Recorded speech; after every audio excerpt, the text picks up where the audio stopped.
बबलू हाथी सुबह सवेरे अकेले वन में टहलने के लिए निकला। वह अपने ही धुन में चला जा रहा था। लगता था उसके दिमाग में कोई उलझन है जिसे वह सुलझाने की कोशिश कर रहा था। सड़क पर आगे बढ़ते ही उसके सामने चीकू खरगोश भागा। बबलू का पैर उसके ऊपर पड़ने ही वाला था कि चीकू जोर से चिल्लाया। उसकी आवाज सुनकर बबलू ने अपना पैर पीछे खींच लिया। कहाँ खोए हो बबलू भाई? कहीं नहीं, बस कुछ ऐसे ही सोच रहा था। किस बारे में?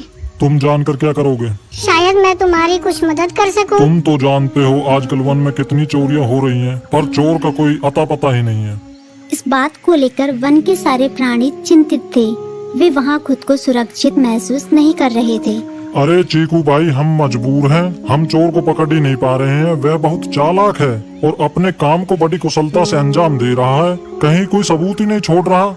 हमारे राजा इस बात को लेकर बहुत चिंतित हैं। यही कारण है कि हम सब इस बारे में सोच रहे हैं। अब तुम मेरी इसमें क्या मदद कर सकते हो? मैं कुछ सोचता हूँ, हो सकता है मुझे कोई उपाय सूझ जाए। प्रयास करने में कोई हर्ज तो नहीं है। तुम ठीक कहते हो चीकू, लेकिन वन के गुप्तचर भी अभी तक इसका कोई हल नहीं निकाल सके। इतना कहकर वे चुप हो गए। बबलू की बातों ने चीकू को सोचने के लिए मजबूर कर दिया। चीकू को उदास देखकर बबलू बोला, तुम अपना मन छोटा मत करो। मुझे अच्छा लगा कि तुमने मेरी परेशानी को समझा। कभी मैं भी इस वन के लिए गुप्तचर का काम करता था। एक बार मेरी टांग टूट जाने से मेरे अंदर फुर्ती नहीं रही। तब से मैंने यह काम छोड़ दिया। चीकू, तुम चाहो तो यह काम दोबारा कर सकते हो। वन के प्राणी ज्यादातर दिन में भोजन की तलाश करते हैं, वे रात को आराम करते हैं। तुम दिन रात दोनों में ही भोजन की तलाश में निकल सकते हो सकता है रात को तुम्हें कुछ ऐसी बातों का पता चल जाए जो हमारे काम की हो। हाँ बबलू, तुम ठीक कहते हो। मैं आज रात को वन में घूम कर इस बात का पता करने की कोशिश करता हूँ। थोड़ी देर बातें करके चीकू अपने बिल की ओर बढ़ गया और बबलू अपने रास्ते चला गया। चीकू के दिमाग में अभी तक बबलू की कही बातें घूम रही थी। उसे समझ नहीं आ रहा था वह बबलू की मदद कैसे करे। दिन भर वह उसी उधेड़-बुन में लगा रहा। शाम होते ही चीकू कुछ सोचने लगा और वह चुपचाप बिल से बाहर निकल आया। चीकू की पत्नी ने देखा तो बोली, इस समय कहाँ जा रहे हो? बाहर खतरा है। खतरा तो सुबह भी रहता है, लेकिन खतरों से डर कर हम भूखे तो नहीं मर सकते। मैं बाहर घूम कर आता हूँ। इतना कहकर चीकू रात को बिल से बाहर निकल आया। कुछ दूर जाकर उसकी नजर बंकू उल्लू पर पड़ी, जो कुछ ही दूरी पर था।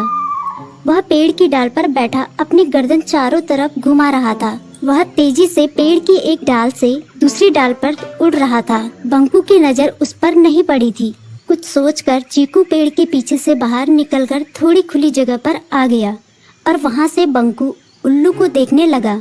बंकू ने चीकू को अंधेरे में भी देख लिया, पर उसने उसमें कोई उत्सुकता नहीं दिखाई और अपनी गर्दन चारों ओर घुमाता रहा। चीकू बड़ी देर तक बंकू की हरकतों पर नजर रखे रहा। वह थोड़ी देर तक खुले मैदान में खड़ा रहा, पर बंकू ने उसे देखकर भी अनदेखा कर दिया।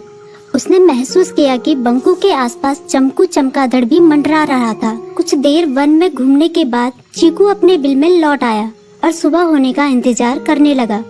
अगली सुबह बबलू उसी रास्ते में जा रहा था।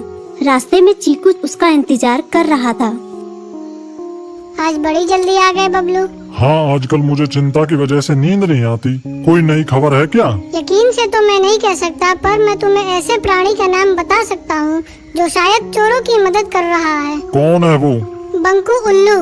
इतना कहकर चीकू ने रात की घटना उसे ज्यों की त्यों सुना दी। इसे सुनकर बबलू का माथा ठनका। बबलू की आंखें चौंधिया गई। तुम ठीक कह रहे हो। मुझे आज रात बंकू और चमकू पर नजर रखनी होगी।